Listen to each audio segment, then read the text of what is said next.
नमस्कार.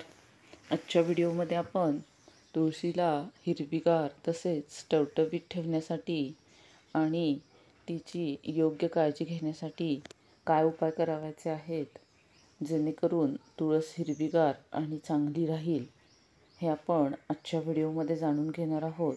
उपाय घरगुती आणि अतिशय सोपे आहेत. तसेच आता तुलसी विवाह देखील जवळ येत आहे, तर प्रत्येकाच्या घरासमोर असलेली तुळस हिरवीगार आणि टवटवीत दिसावी याकरता मी जे आजच्या व्हिडिओमध्ये सोपे आणि घरगुती उपाय सांगणार आहेत, त्यापैकी तुम्हाला जे जमतील ते काही उपाय तुम्ही नक्की करून पाहायचे आहेत. काही छोट्या छोट्या वस्तू वापरून आपण तुळशीला कायम टवटवीत तसेच बहारदार ठेवू शकतो. तर ह्या कोणत्या वस्तू आहेत ते आता जाणून घेऊया. तुलसी विवाह येत्या 2 तारखेपासून म्हणजेच एकादशीपासून सुरू होत आहे. हा तुलसी विवाह 5 तारखेपर्यंत म्हणजेच त्रिपुरारी पौर्णिमेपर्यंत साजरा केला जातो. तर बघूया तुळशीला टवटवीत ठेवण्यासाठी आपण कोणते सोपे उपाय करू शकतो. पहिला उपाय अतिशय सोपा आणि घरगुतीच आहे.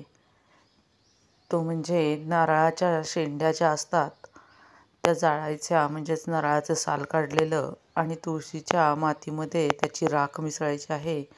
यामुळे तुळस टवटवीत राहते. यानंतर अतिशय सोपा आणि घरगुती उपाय म्हणजे तुळशीला नेहमी सूर्यप्रकाशात ठेवायचं आहे.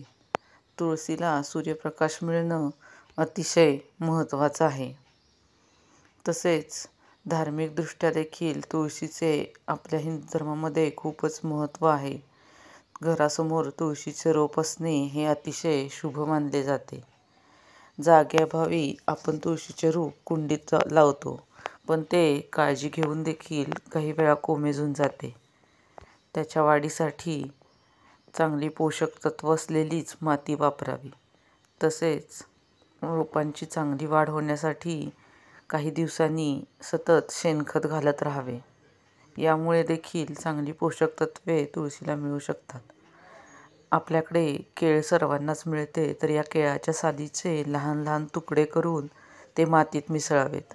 त्यामुळे योग्य असे घटक तुळशीला प्राप्त होतात. वापरलेली चहा पावडर सुकवून देखील ही चहा पावडर आपण तुळशीच्या मातीमध्ये मिसळू शकतो. त्यामुळे देखील तुळशीची चांगली वाढ होते.